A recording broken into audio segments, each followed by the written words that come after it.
All right. The music has stopped, so it is, means that the discussion will start. And let me start by welcoming all participants in this webinar about the topic of the promotion of green growth and the cooperation between Indonesia and the European Union on that very topic. I welcome all participants.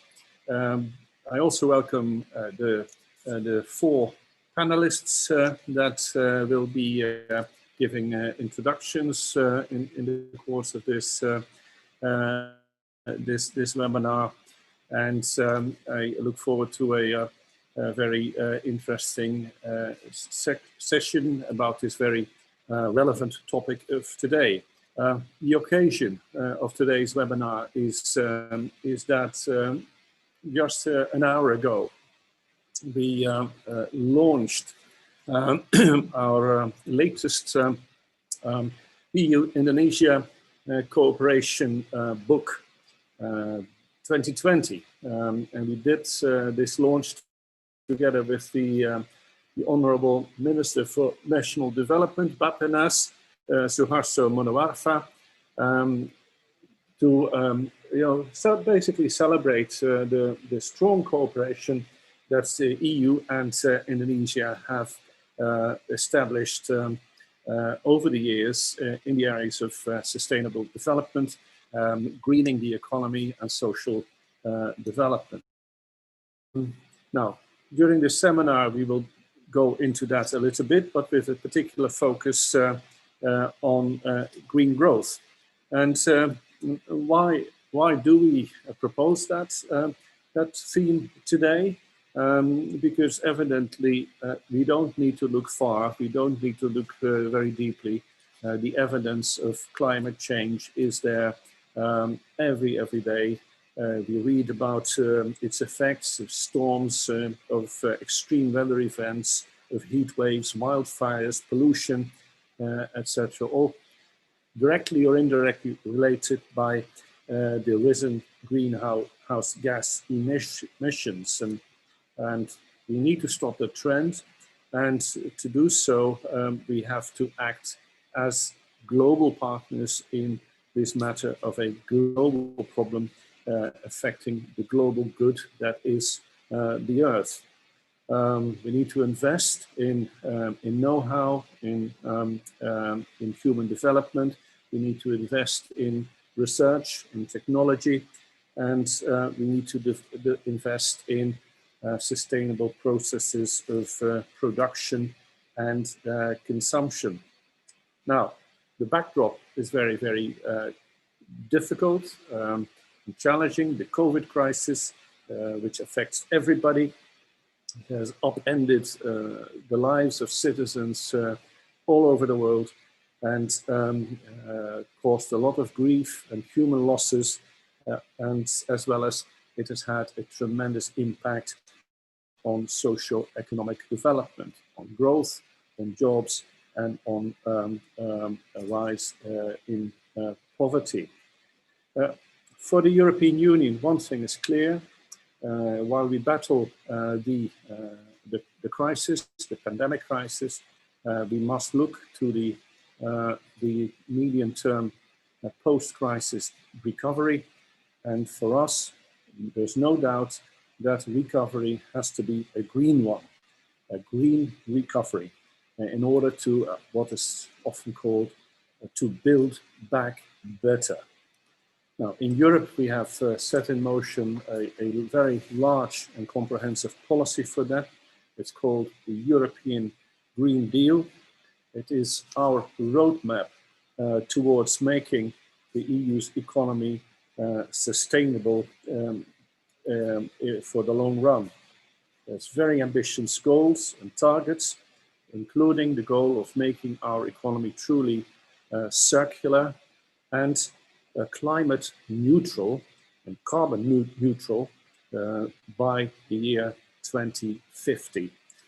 Very difficult, something that can't be done overnight, that's clear, step by step and by paying close attention to transition that the economies of our member states have to go through, for which also the EU budget is making money available. Now, the Green Deal is for Europe, but we know, of course, that we have to have partnerships all over the globe, because if we don't have partners that also, like us, cut CO2, then we will never reach the goals formulated in the Paris Climate Agreement. And so we wish to reach out to Indonesia as one of our very important partners in Asia, given the size of your country, the size of your economy, and the size of your biodiversity and natural resources. Indonesia is a top priority partner for us. We're working on that in what we call as Team Europe, that is to say the EU institutions, but also the EU member states, 27 member states who will, together with the EU institutions, form this Team Europe in which we hope to cooperate for a couple of priorities with Indonesia. For instance, sustainable energy, renewable energy, and secondly also sustainable landscape management and forestry. So that is among the topics or the backdrop for this seminar, this webinar. I'm very glad to have this wonderful panel with us this afternoon, whom I will introduce as we go along for this discussion. The panelists have agreed to be very concise in their statements, about 5 minutes, to make a couple of points that can animate the discussion that we will open up after the 4 introductions. All right, now let me start by introducing the first of our speakers, and that's a speaker speaking on behalf of and for the government side, the Indonesian government. It's Dr. Arifin Ruyanto, who is the Deputy Minister for Maritime Affairs and Natural Resources at the Ministry of National Development Planning, Bappenas. Everybody knows that name in Indonesia, Bappenas, who will be speaking to us. He's been minister in his current job since 2017, and he plays a vital role also for the SDG agenda of Indonesia, because he's the chair of the implementing committee of the National Coordination Team for SDGs and in Indonesia. Deputy Minister Rudianta, I give you the floor. Thank you.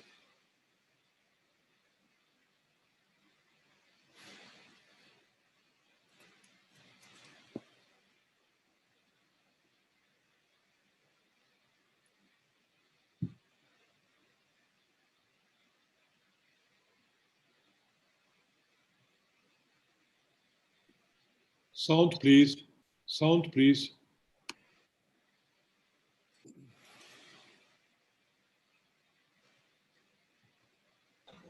Okay. Sorry. Thank you, Mr. Vincent.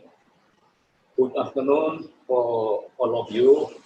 Firstly, I would like to extend my sincere appreciation to all of you that have made this event possible, especially to the EU team for hosting this important event. As you have defined about the development cooperation framework between the European Union and government of Indonesia, and concerning this year's plan, which will focus on green growth, I remarkably appreciate and happy to know this initiative.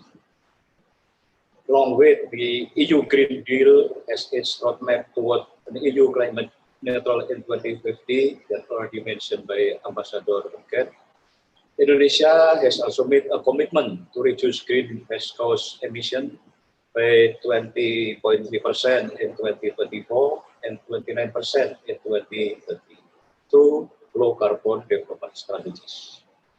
Indonesia strives to embody its commitment by integrating sustainable development goals, SDGs principle, and low carbon development initiative into our national medium-term plan 2020-2022. This attempt has led us to have our first green medium-term development plan that includes low carbon policy scenarios. Another valuable accomplishment is that greenhouse gas emission reduction is now considered as one of macroeconomic indicators, which means the national achievement of greenhouse gas emission reduction will be closely monitored annually along with economic growth, poverty reduction, the Gini ratio, Human Development Index, and unemployment rate. However, the world currently fights against coronavirus pandemic. The pandemic has changed people's lives and created a systemic impact on our economy and social system. Recently, the government of Indonesia has made ongoing efforts to overcome the pandemic impact through fiscal and non-fiscal stimulus package to protecting public health, hindering the economy from falling into recession, and helping vulnerable livelihood and business. Due to the shifting of priority, most targets that have been set in the medium-term development plan 2020-2024 and the annual work plan 2020 possibly cannot be achieved significantly. However, we can't necessarily ignore the climate risk that also threaten our future. As such, we encourage this momentum to fight back better than before towards a sustainable and resilient future. It must be admitted that the outbreak is a global challenge that can't be handled in silo behavior. Indeed, we foster collaboration with multi-stakeholders, including the development partners, to win the struggle against the pandemic towards green and sustainable recovery. The ideas for upcoming cooperation program are expected to include, first, technical assistance to assess how stimulus package can trigger green growth. Currently, we are in the process of identifying the existing stimulus on low carbon. Subsequently, we plan to develop comprehensive low carbon stimulus package and integrate it into our economic recovery strategy. This green stimulus package is expected to accelerate transition towards low carbon development. Second, sustainable investment financing in Indonesia's priority areas is also important. The development partners are expected to play a major role in leveraging low carbon investment, especially in our priority areas such as renewable energy, sustainable land restoration, green industry development, low carbon, waste management, and circular economy. Third, knowledge building on green technology in our journey towards a green future. We need practical solutions that support the development, adoption, and deployment of green technology innovation. To that end, we also expect the development partners would be able to fill the knowledge gaps that could accelerate green technology diffusion.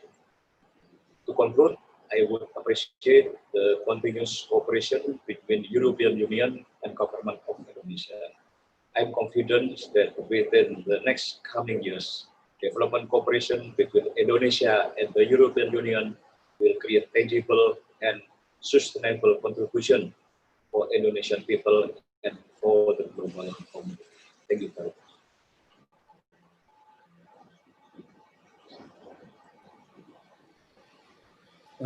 Thank you very much, Pak Arifin, the Deputy Minister for Maritime Affairs and Natural Resources at Bappenas, for those words. I think very clear message there about both the government's policy goals in the post-COVID and pre-SDG framework, and linking that very, very closely to your realization on the climate agenda, the Paris Agreement. So we will come back to that discussion, those points in the framework of the discussion. I would now like to invite the second speaker to take the floor, and he is the ambassador of the Federal Republic of Germany to Indonesia, Ambassador Peter Schoof. He has been in Indonesia for a little bit more than a year now, a good year and a half, and he previously served in a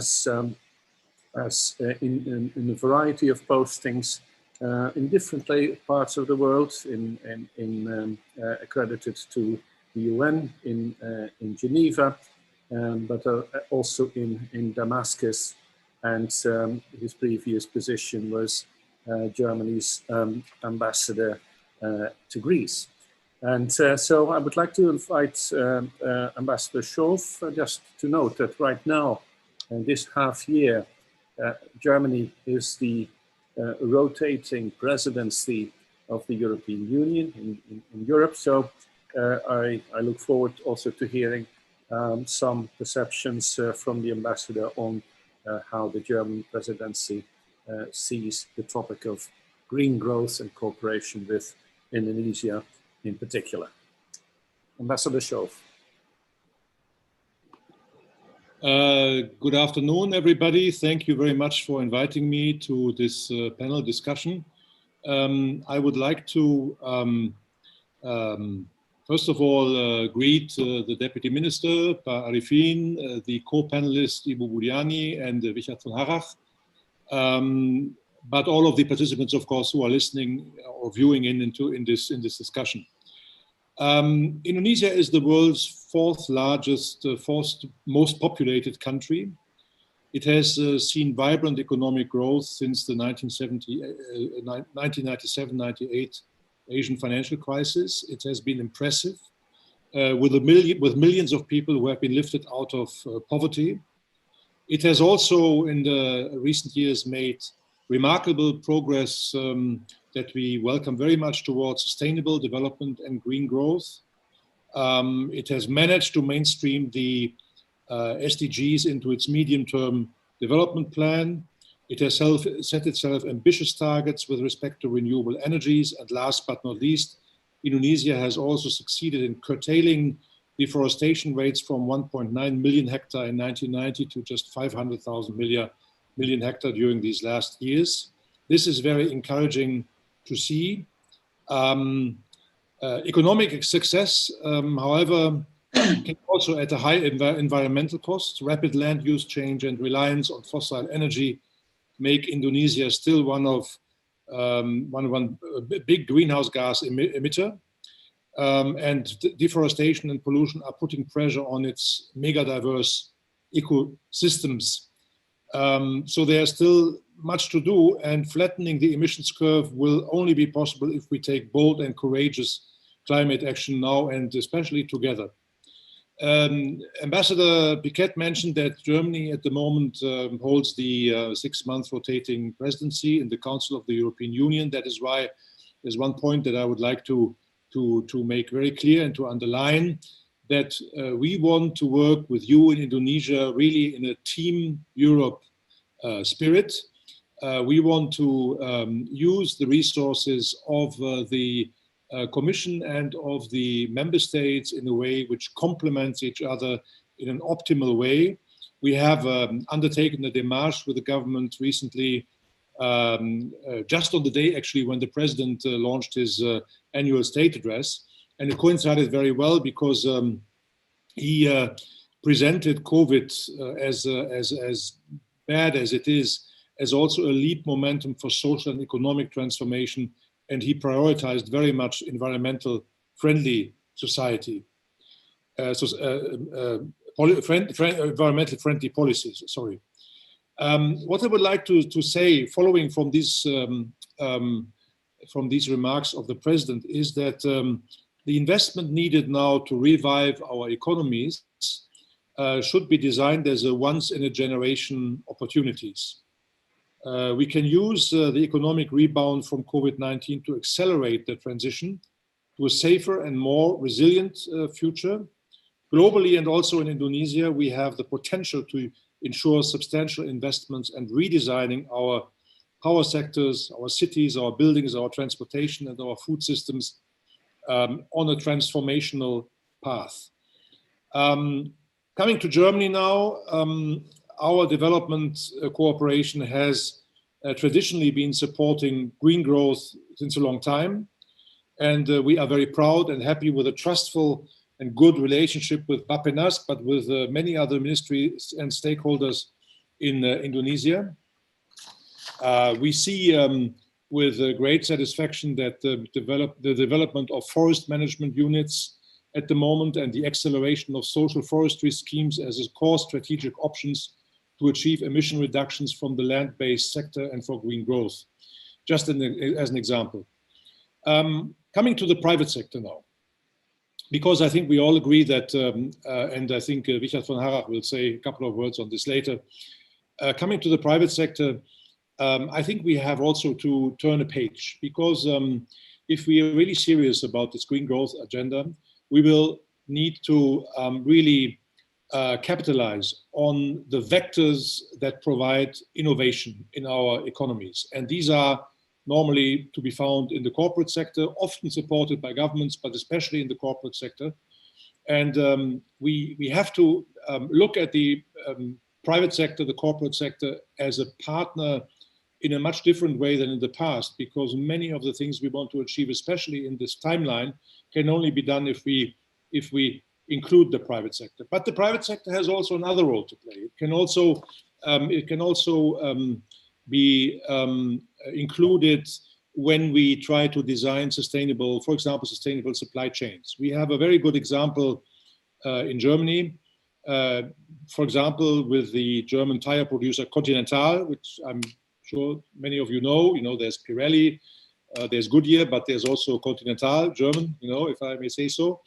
And they have interesting project together with our government, but also with the Indonesian government, which is called Rubber from the Heart of Borneo, which aims at sustainably producing rubber, which aims at tracing it in the digital way and delivering it in an eco-friendly way to Germany. And this pilot shows that there is a lot of scope for partnerships of this kind that also demonstrate the resolve of the private sector to really be helpful in that regard. Coming now to the government, I will not be long. I think our partners in Indonesia know that we have provided multi-level support of more than 2 billion euros in investment lending, policy-based lending, and technical assistance in the electricity sector in Indonesia. We are concentrating, as you know, on hydropower, geothermal plants, solar photovoltaic systems, and the implementation of a development strategy for renewable energy. We look at this sector particularly with particular interest because we know that the president has launched the sort of call on all the line ministries to work on the promotion of renewable energies in Indonesia.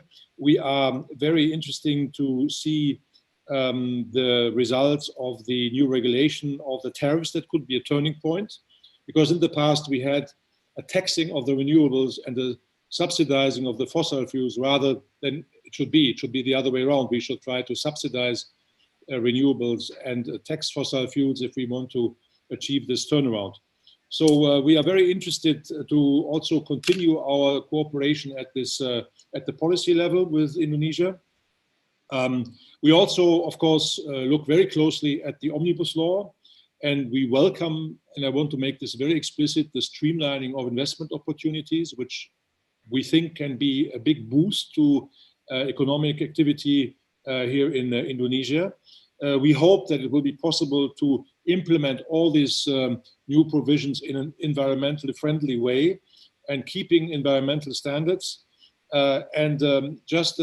Without wanting to be too long, let me just conclude by saying that we stand together with the EU, Germany with the EU, but at the moment, of course, as presidency in a particular responsibility, we stand ready to work with Indonesia and its citizens, particularly also its civil society, to put in place and implement a clear and robust low carbon policies and further strengthen our partnership on green growth strategies. We have a big challenge in Europe. We are resolved to address it now in a very robust way with ambitious targets, but also ambitious implementation, which will be politically not easy. But of course, we are aware that Europe is only a tiny part of the world. And if we want to be serious and achieve our goals, we have to reach out. And this is why looking at Indonesia as a development partner of the European Union, but also of Germany as a G20 country with a global responsibility, we believe in Indonesia that we are able to form an ideal partnership to achieve these goals, learn from each other, support each other where we can, include the private sector in an intelligent way, and just also defend this agenda in international fora. Vincent, I think I'll leave it there, and I'm very much looking forward to the discussion. Thank you. Thanks very much, Peter, the ambassador of Germany in Jakarta, for your contribution. From, I think, with a couple of very good points on the Germany's policy within the EU and the EU's policy on green on the green economy, on sustainability, and also I think a very clear statement on the extremely strong attachment that the European Union has with Indonesia as a partner in this endeavor, coming from a different perspective, but the objective, the fundamental goals are, I think, totally identical.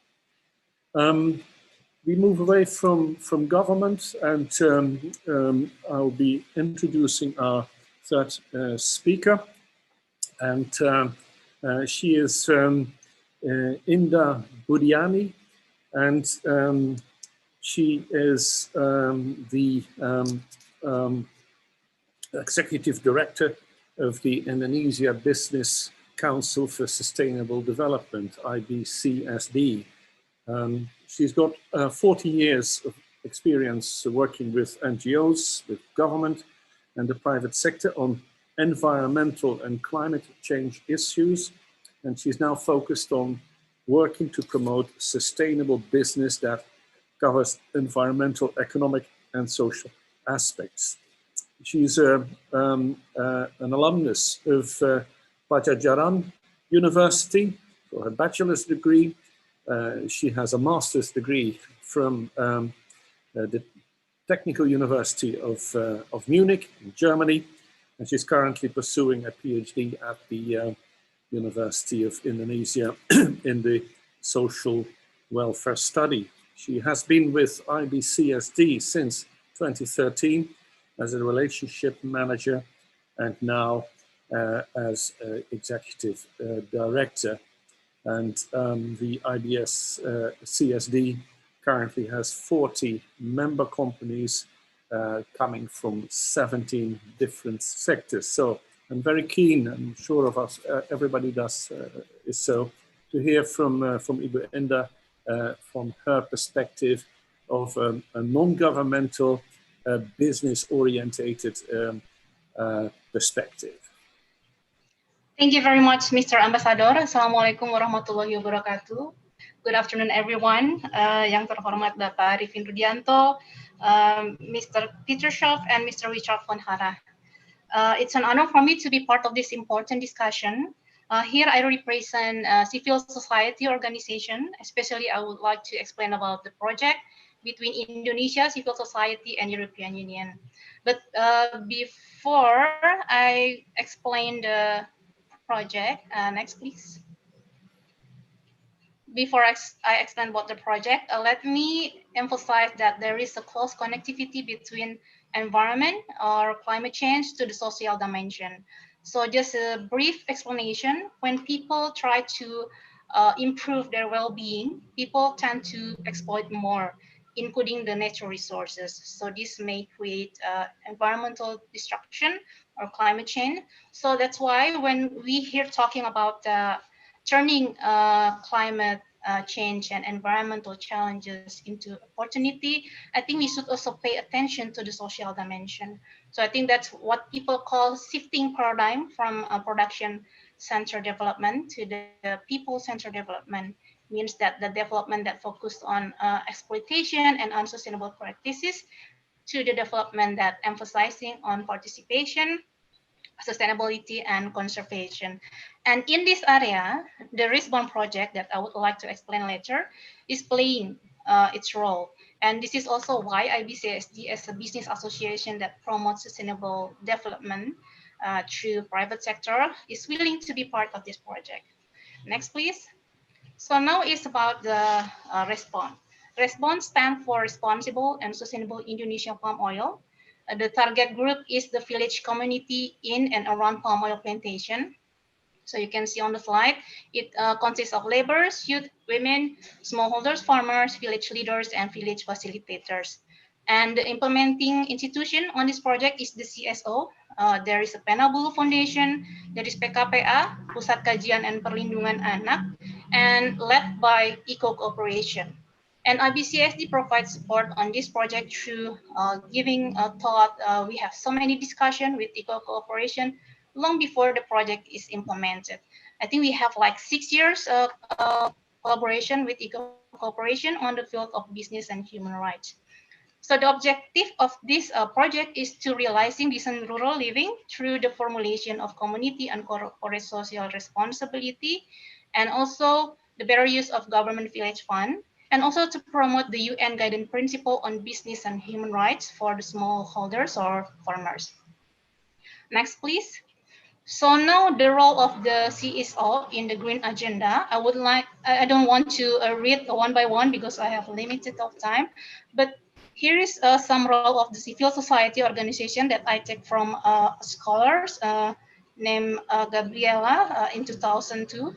So I also provide example from the Response project and also the IBCSD, because this is the similar role of IBCSD to promote sustainability. We have collected our member best practices on their contribution to SDGs that you can look on our website.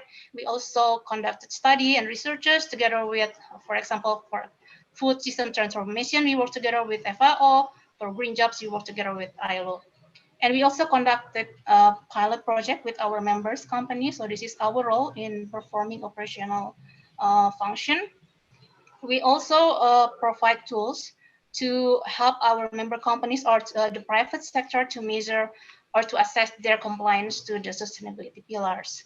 And we also have so many business dialogue, either with the government or within the business community itself. So last slide is how the civil society organization fit into the government strategy. So actually it is written on the previous slide. It can be done through documenting the process.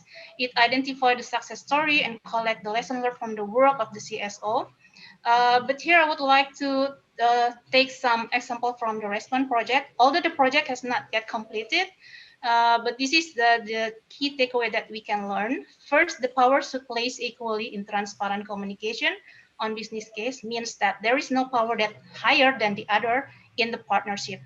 And the communication should be built on the positive manners. And second, the donors and government should acknowledge the role of civil society, otherwise they cannot be heard by the government. And collaborative projects that involve multi-stakeholders can effectively support the country to realize its long-term vision of net zero emission and climate resilience. So I think I should stop here. I open for any discussion in the next session. Thank you very much. Thank you very much indeed, Ibu Indah, for your contribution, and I think a couple of very good notions there on the various interconnections between businesses, civil society, human resources development, and the private partnerships in that connection. So we will come back to that topic.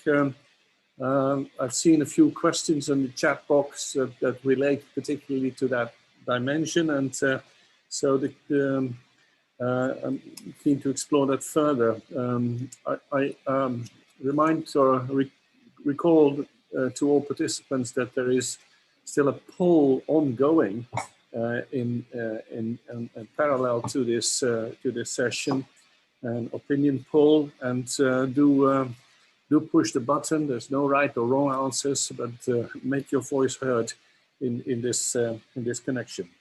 The last speaker in this row is a speaker from the side of European business. It's Richard van Harrach. He is an economist, and he has been working for 25 years in various businesses and business development and management functions, predominantly in the energy sector. And he joined the company for which he works, Siemens, a global German company working globally, in 2003, working in Bangladesh and in various other locations. And he has been in Indonesia since 2014, and where he currently is the president director of a power plant, 1,220 megawatt power plant called PT Java Power. And besides that job, he's also the chairman of the supervisory board of the Independent Power Association, and he is the vice chairman of the executive board of EuroCham Indonesia. Richard, I give you the floor. Thank you very much, dear Ambassador Schof, Deputy Minister. Thank you for giving the private sector the floor. You have talked a lot about the private sector, and now we have, last but not least, a bit of voice.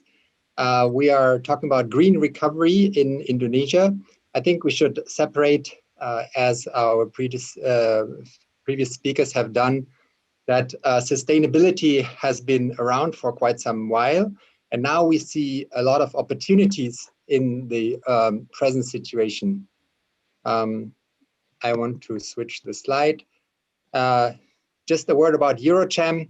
We are the advocacy platform for all European businesses with 1,200 members, indirectly or direct members. And we have conducted a tsunami of working group meetings. You can read this in the fantastic publication that was launched today, where they apparently counted all of our working group meetings.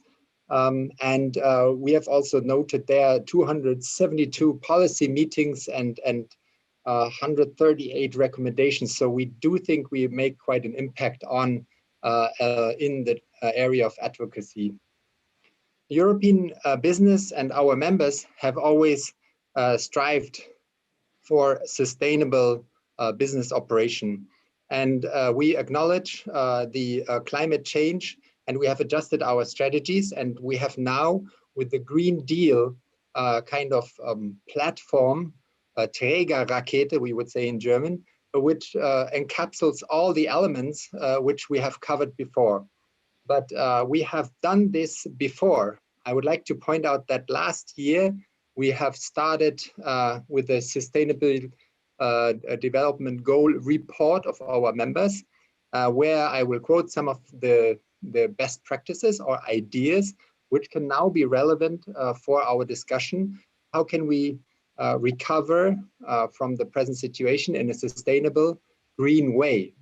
The second thing is, already in 2018, we did, at the time, it was not a Green Deal. The magic word was circular economy.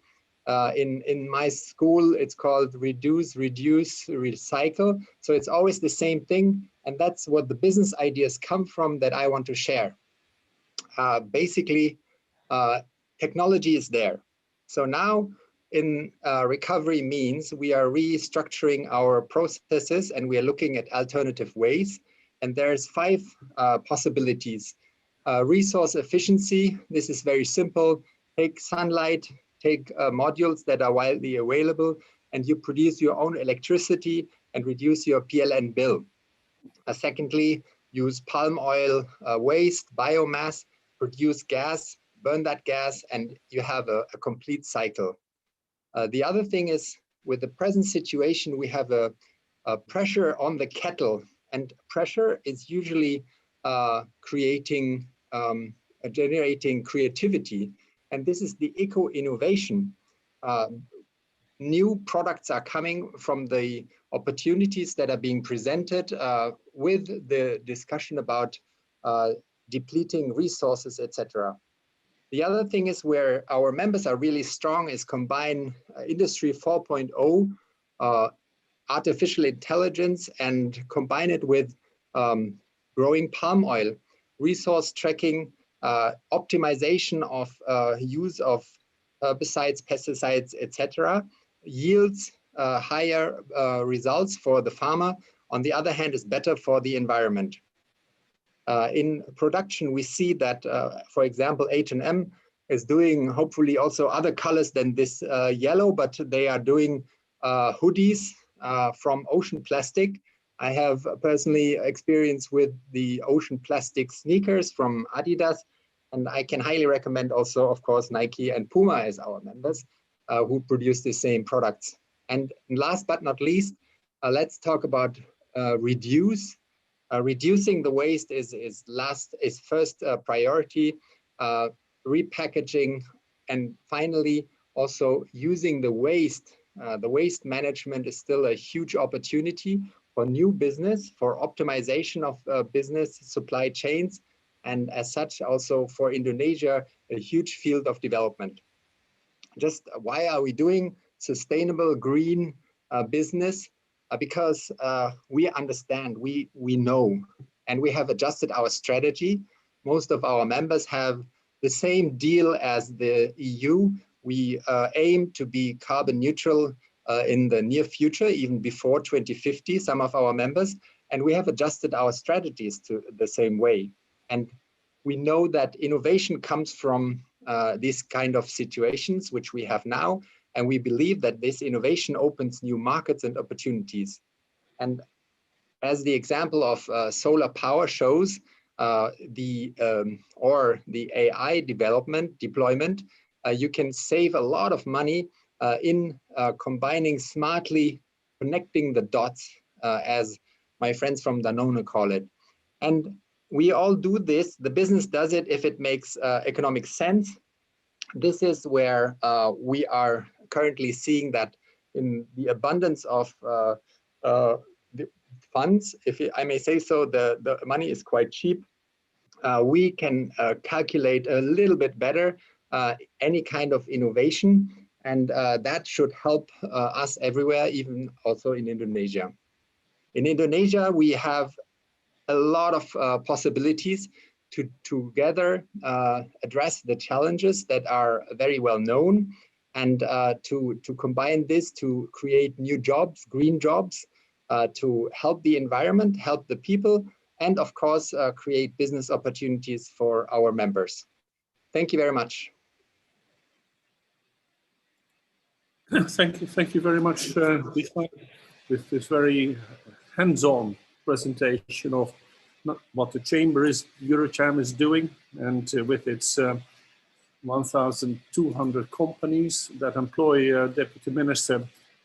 Together they employ about 1.1 million Indonesian people throughout the country, and thereby giving livelihood to their families. So there's a tremendous impact, positive impact of European investors here in your country. I liked one point that we had mentioned, and that's the incentive for business, and basically saying business will do its thing on greening the economy because it wants to anyhow. It's part of the mission statement of the very large majority of companies, but it will do it only, it can do it only if there is a private sector business incentive and profit incentive. So we'll come back to that, that point as well. Now, I'm just now going to ask our producer where we stand with the opinion poll. If that's, yeah, there we are. I didn't vote, so I'm totally neutral on the outcome of this. What area do you think is the most important one for green growth? And then circular economy, sustainable energy scoring very high, 31%. And second ranking is sustainable agriculture and transport and infrastructure. Yeah, so clearly sustainable energy is, in the view of people, the pollers, the largest, the priority sector. And maybe I asked the question to Deputy Minister Arifin, and other colleagues from the panel can come in as well on that. Sustainable energy, of course, means cutting carbon and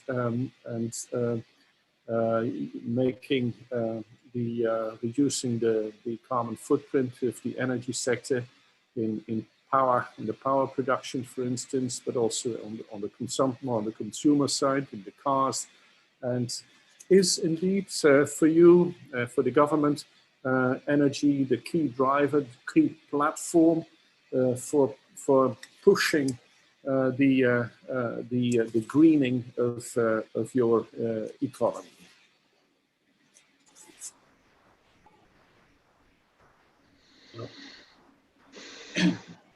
Yes, I think from government Indonesia point of view, the sustainable energy is a high priority, in which we have set up our target to increase the utilization of renewable energy from currently 11% from the total energy to become around 22-23% until the end of this midterm.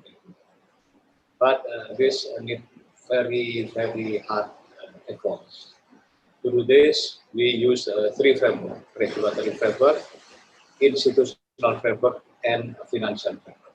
Regulatory framework, for example, currently we are discussing the price for renewable energy, because currently the price is only 6.6 cent dollar per kilowatt hour.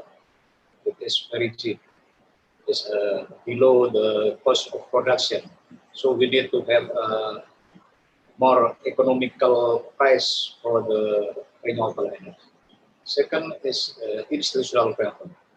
We need also to have a special body in Indonesia that deal with the development of renewable energy. As a regulator is the Ministry of Energy and Mineral, and then we need also executor for this regulation. And the third is financial framework. We develop in this case a blended finance, like public-private partnership. So we encourage private sector to deal to involve in renewable energy business, giving some incentive, and also disincentive for the utilization of fossil fuel.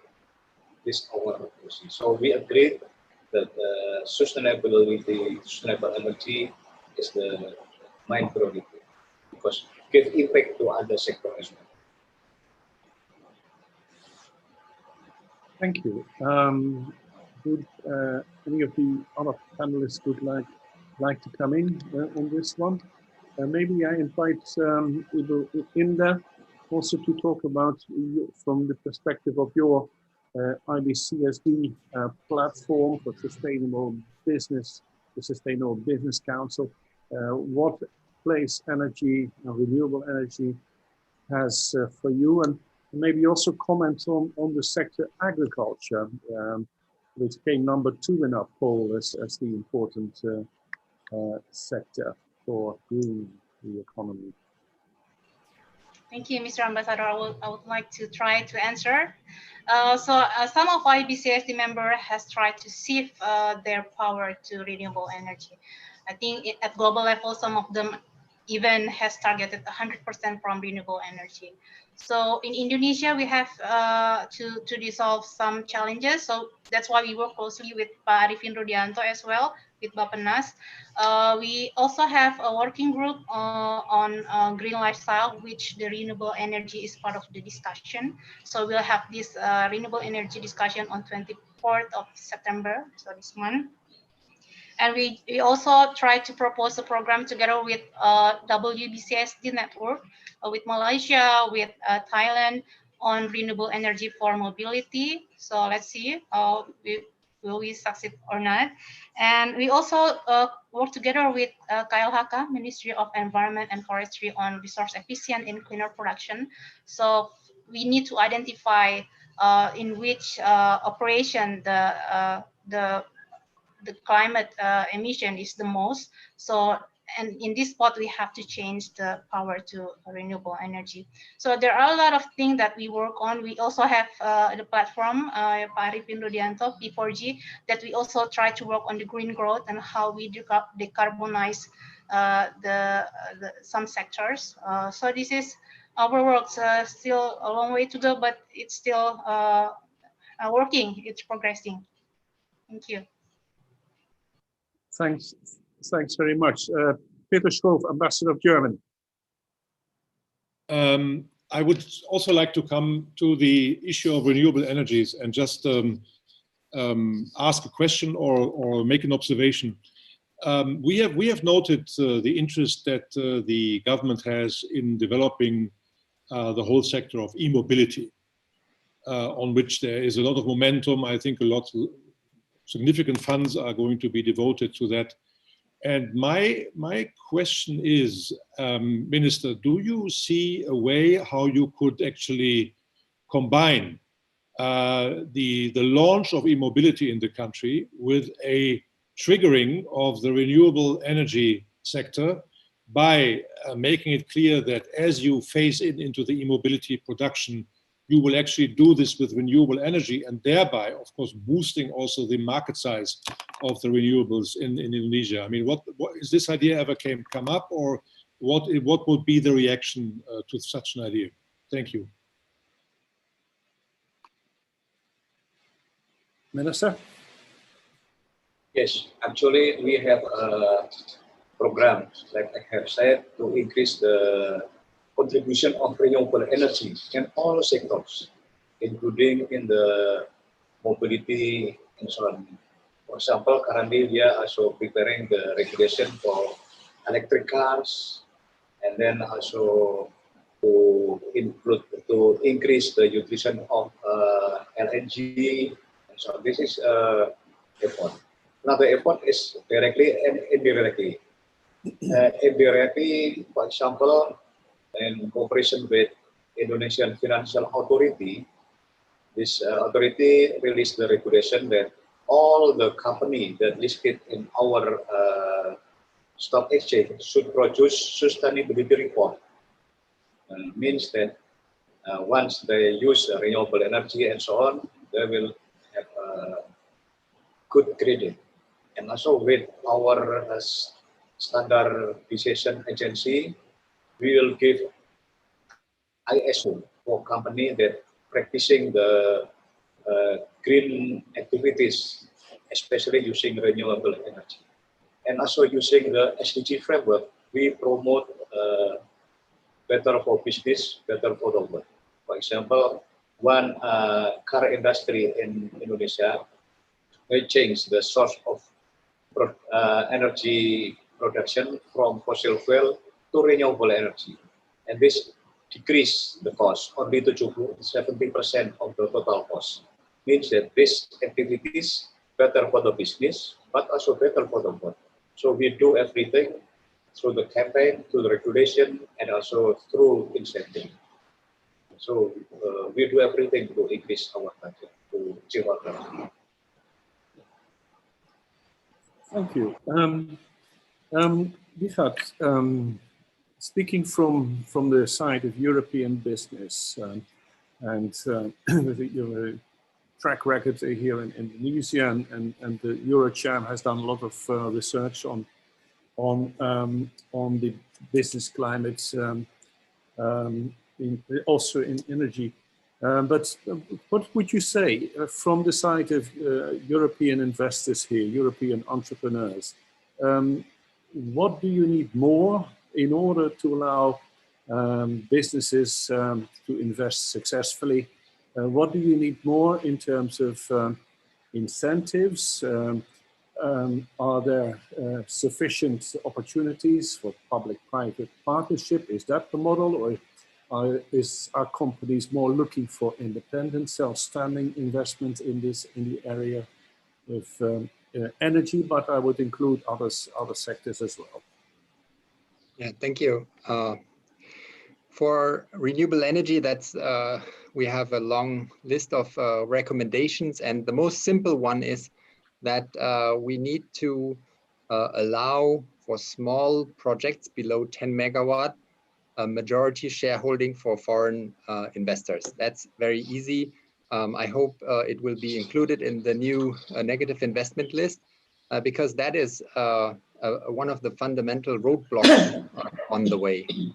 The second thing is what we need is the reduction of regulation in terms of local content, standardization, and our recommendation is basically just let us use what has worked in around the world and to leapfrog in renewable energy.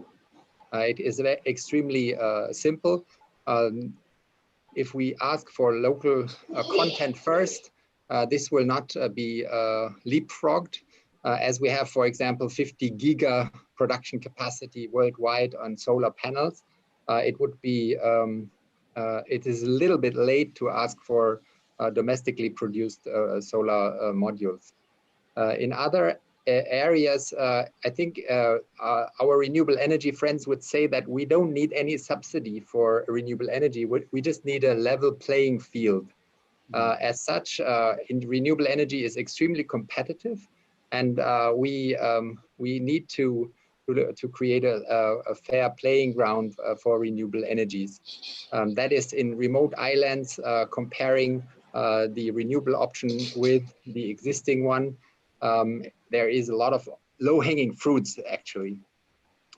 The other thing that I would highly point out, which is a sustainable development, would be to go into the building code. I still see that many buildings in Jakarta, higher skyscrapers, are still being produced with single glazed windows. We can nowadays produce almost zero energy transmission rate for the glazing. That would reduce the enormous power consumption of the office buildings. And as such, there are so many things that are easy to be implemented. And that would be to harvest those is our first recommendation. Thank you. Great, thanks for that, and thanks for that mention of the construction sector. In fact, one of the questions that we got via the chat box was precisely about better rules for the construction sectors, raising the standards so that in the future buildings are constructed in an energy efficient, if not energy neutral manner. I come to a question more about our people. There's a couple of questions in the chat box that relate to people, to human resources, to young people as well.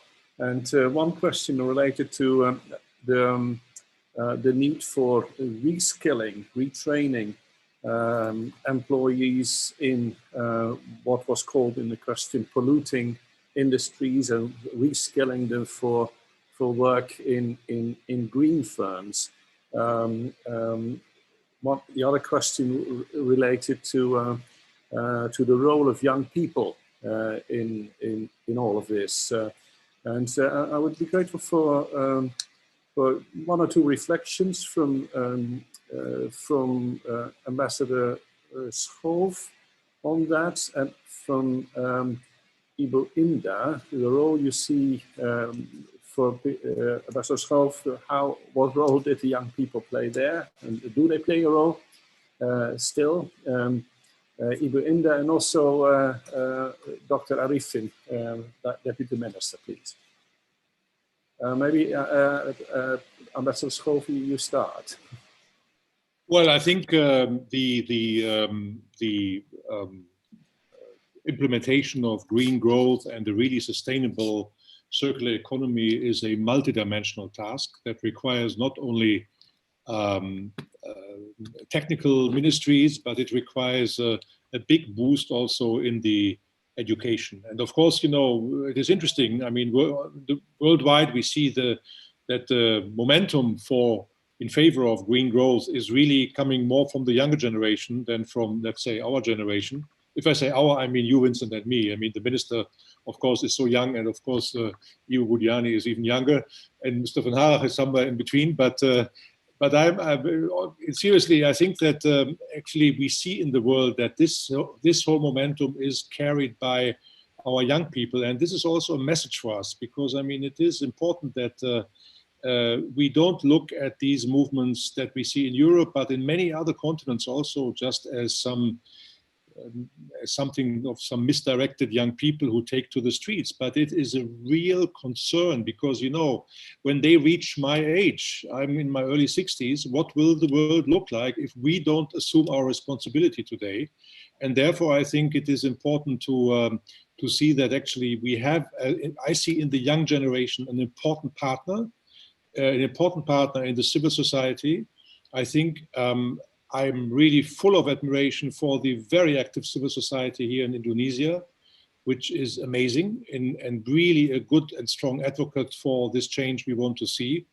And I think it requires a multidimensional approach where we have to take action at the very concrete level as technocrats in finding solutions, but we also have to work on the awareness and on education of our public. And there, I think we can actually count on the young generation, maybe more than our generation, and that's what we should do. Thank you. Thank you. Yeah.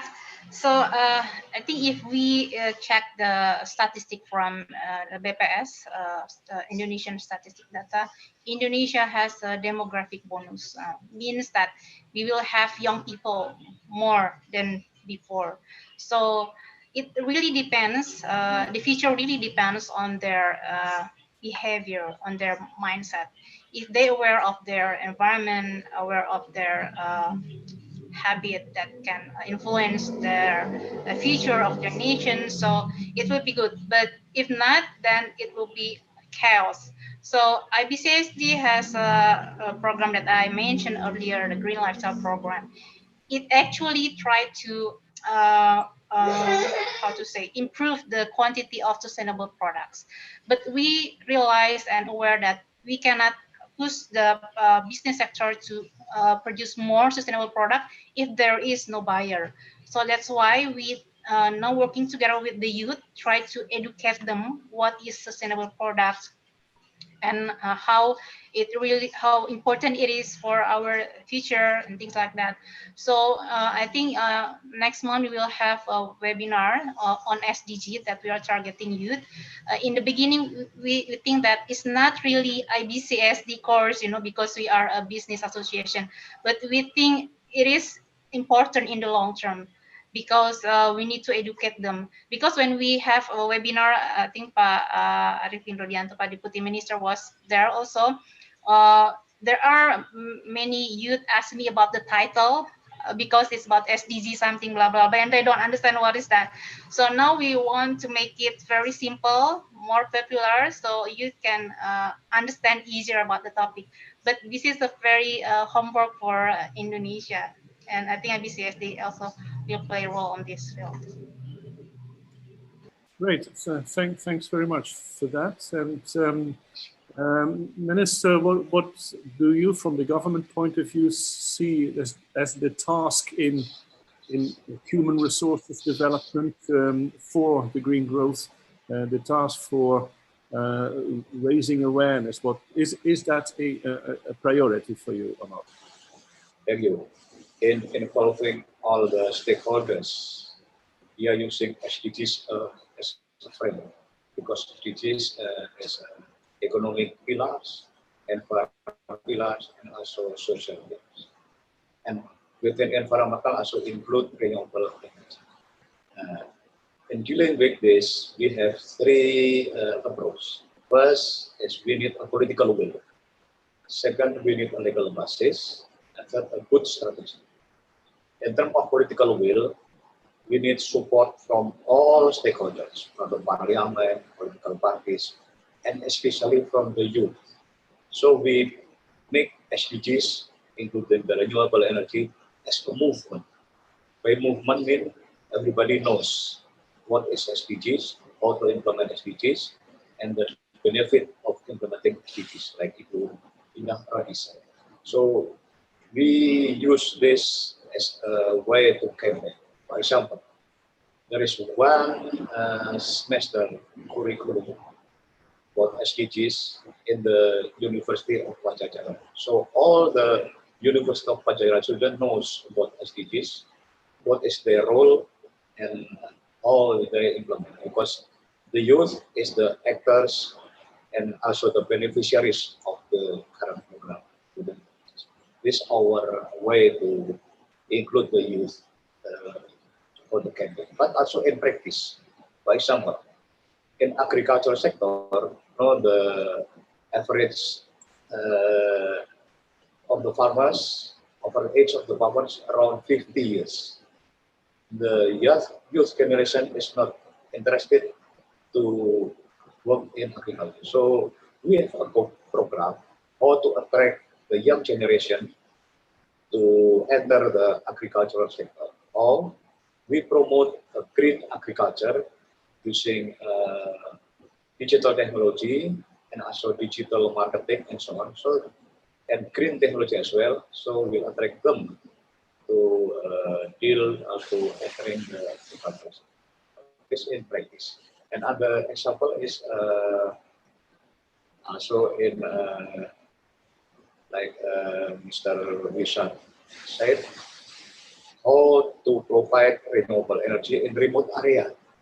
And we have many, we call off-grid. Off-grid means area that are not served by our PLN company, like state electric company. This is the area in which renewable energy has a potential market.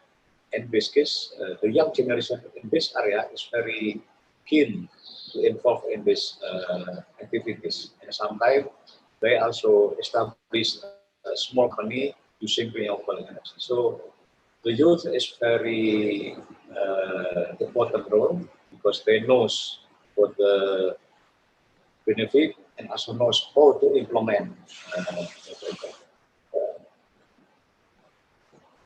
Thank you. I would wholeheartedly agree with that, and particularly given the very large young population in Indonesia, of course, this is a strategic opportunity for your country, and requires effort in terms of the development of the human resources and the skills. And, all right. Thank you so far. It's 4:45 in Jakarta, and I'm just looking at the clock. I think we will have to conclude in a little while. But before that, of course, first of all, I would like to invite each of the speakers, each of the four speakers, to answer make a last statement about EU-Indonesia cooperation. And from the side of Indonesia, with the minister and with Ibu Indah for IBCSD, the question is, what would you like to have most from the European Union? What can the EU, in whatever form, government or business or both, best contribute to your green growth agenda.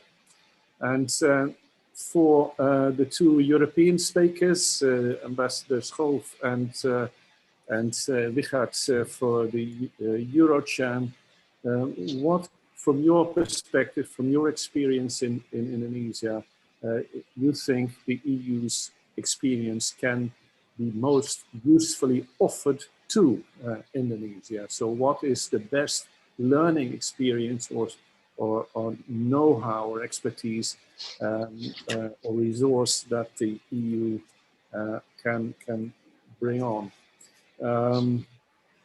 Reflect a moment about that, because I wanted to say still that we have had, I see right now, even in the question and answer box, 27 unread questions, and I think I've read an equal number of them, and I'm really sorry that we can't respond to all of them. We will look at them carefully and do something with it, with your expressions of interest and some very specific questions. So we'll come back to that. At the very end of this webinar, we will give the results of the second poll that is running in parallel, and so do take, to all participants, do take the opportunity to push the button. It's no right or wrong answers, but it's just a gathering, taking the temperature from you. All right, now I start by maybe giving our, let's alternate the Indonesia, Europe, government and business, and let me first invite Ibu Indah to speak on behalf of the Indonesian business. Thank you, Mr. Ambassador. So because I represent a business association, I would like to answer based on my background. So what we need is a business case, because we need to convince the private sector to shift their business model from the business as usual to sustainable business. And shifting that kind of business model can be a huge investment. So if they can see the benefit in the long run, so this can be easier for us to convince them to make these changes towards sustainable business. And another thing, perhaps the best practices, I think that can be a good thing that we can share to the private sector in Indonesia, because here we need some example. We need to see the concrete result from the investment, and also perhaps the technology. I think we also have to learn, especially from Germany, because I studied there. I know the technology in Germany is very advanced. So this is also the thing that I think will be helpful to do some changes, especially in business sector. Thank you. Thank you. Great, very clear. Richard, from the European business, what can the European business offer? Can you respond to what Ibu Indah has just expressed as an interest? Yeah, well, now we see the poll. Okay, I think that would actually be, without hearing Ibu Indah's request, that is what I noted down as my recommendation or my wish, that I know that we have in Europe now 30 years of renewable energy experience. Germany, with the taxpayers' money, drove down the price per kilowatt hour from 50 cents to now 6 cents in Germany for solar power. So we really know how to do renewable energy. We can also share what we shouldn't do. That is, in Germany especially, we did some policy mistakes, which are very deadly at the moment. But in overall, all the 27 and plus our 3-4 friends around, we can offer a compact knowledge base.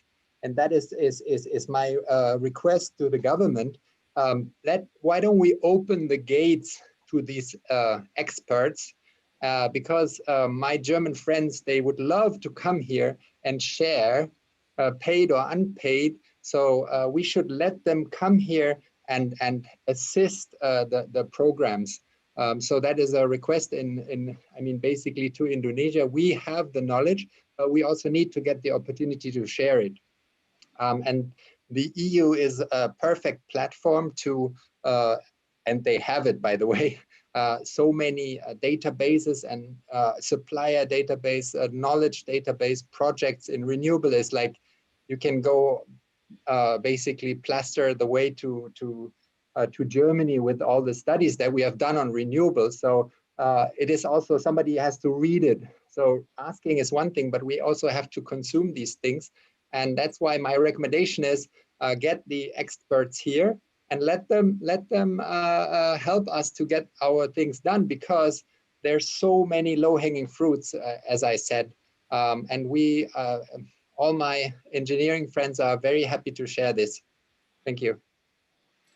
Thanks. We had also a very clear statement from the side of the business, the European business. To move to the government, I start by inviting the German ambassador, Peter Schoff, to say what, from his experience, his knowledge of this country and your experience and knowledge of the EU, and including Germany, what do you think the EU can offer Indonesia? Okay, thank you. First of all, I subscribe to everything Wichert von Harras just said, but I think there is one overriding theme here. The green growth, which requires an energy really turnaround, needs innovation, and to bring the innovation to Indonesia needs a good investment climate. What Europe can offer to what the EU can offer to Indonesia in this field is that we have a wealth of experience, as Wichert von Harras said. We have the technologies. We have also the policy experience now after these last, let's say, 30 years. We know about the mistakes. And I think it is one thing that I would like to add particularly is that, you know, Indonesia is a country, is an archipelago with thousands of islands. So, I mean, you have, of course, Java or Sumatra or Borneo, which might resemble a sort of landmass country in Europe, where you have solutions where you build a grid and so on, and you can sort of copy what has been done in our countries. But I think we also have a lot of technology and experience for the many micro solutions that you need in a country like Indonesia, with small islands which are not possible, where it is very difficult to put them on a mega grid, you know, supplying energy or electricity everywhere, but where you have to develop local solutions. And there's a lot of dynamic in this local solution technology that we can use. So that is just one example where I think we could be very helpful. But again, I think what we have to offer is, I think there is this lot of know-how and innovation expertise in the EU that many of us, especially the corporate sector, is really more than happy to share and to also seek business opportunities. So that's what I would encourage our Indonesian partners to go after us. Thank you. Great, thanks very much. And finally, Honorable Minister, speaking from the Indonesian government side, what can, according to you, the EU best offer to Indonesia? First is technical assistance. For example, how to set up the roadmap towards the mixed energy using 32 years Germany experience and so on. The objective is to avoid policy mistake. So we need from European experience what kind of regulation needed, what kind of regulation need to be removed. And then what the role of government, what the role of private sector, what the role of academician, and so on. And third one is how to finance this roadmap. What is the funding from government needed, and which part should be funded by the private sector. This the roadmap that we need to be established, and we need also technical assistance from EU. Second is sustainable investment financing, whether in terms of grant or loan with low interest, is needed for our priority areas, as including renewable energy, also green industry, to carbon waste management, and so on. So we need also first technical assistance, and then green and low finance investment. And third is transfer of technology. We need to have a knowledge building on green technology. And transfer technology is very important. We can use this through exchange of researchers, through Minister of Research and Technology, also between university or between a private sector. But we can use this by plan. So we can plan this exchange or transfer of technology, especially for renewable energy, like Mr. Maras already mentioned. So 3 things: technical assistance, green investment, and transfer of technology. Thank you very much.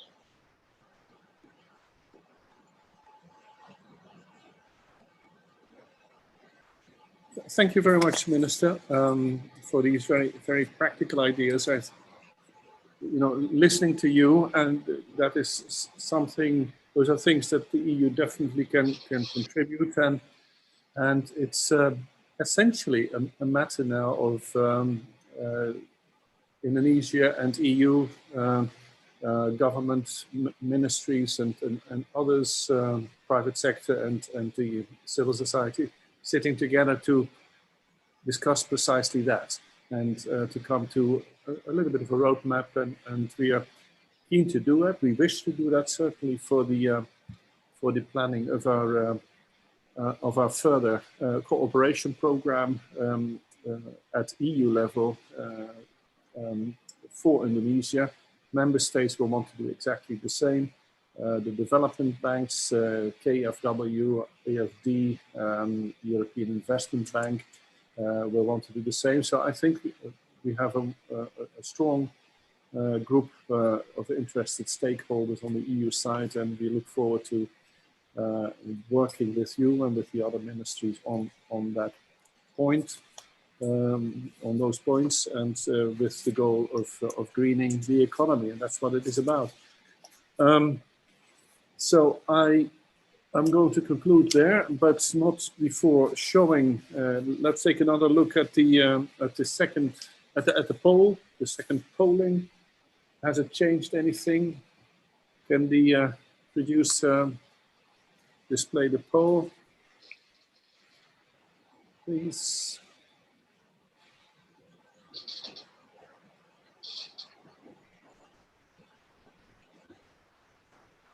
Coming?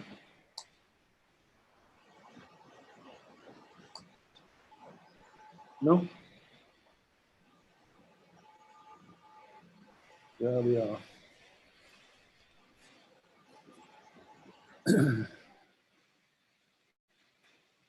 It has a difficulty. Anyway, what I saw when I glanced at it a bit earlier is that the renewable energy sector is very much the top mention among the polling, with agriculture coming next, and also this circular economy as a concept. That is a new element that has come into it. So I think on the whole, there we are. Circular economy, now a good second ranking, and then followed by agriculture and transport. So I think the views have changed a little bit after this, as a result of this seminar. That's interesting to see. So I thank everybody, all participants, for their participation. the panelists in the first place for their contributions. I think very, very skillful contributions and useful and interesting. All participants coming from all over the place, really. I've seen Manado in North Sulawesi. I've seen South Sulawesi, Kendari. I've seen Malang, Surabaya, Sumatra, Banten, Cilegon in Banten province. So I think we were maybe not entirely nationwide, but we got a pretty long distance also from outside Indonesia, from Brunei, so, and a few participants from Europe. So to everybody, thank you very much for joining to this seminar on the occasion of the launch of the EU-Indonesia Cooperation Book. Team Europe, we are. EU and member states, but I also think we are also a team EU-Indonesia, and that is the spirit we will be working in over the coming year. Thank you very much, Mr. Minister. Greetings to your colleagues at the Ministry, and thank you to all the panelists. See you soon.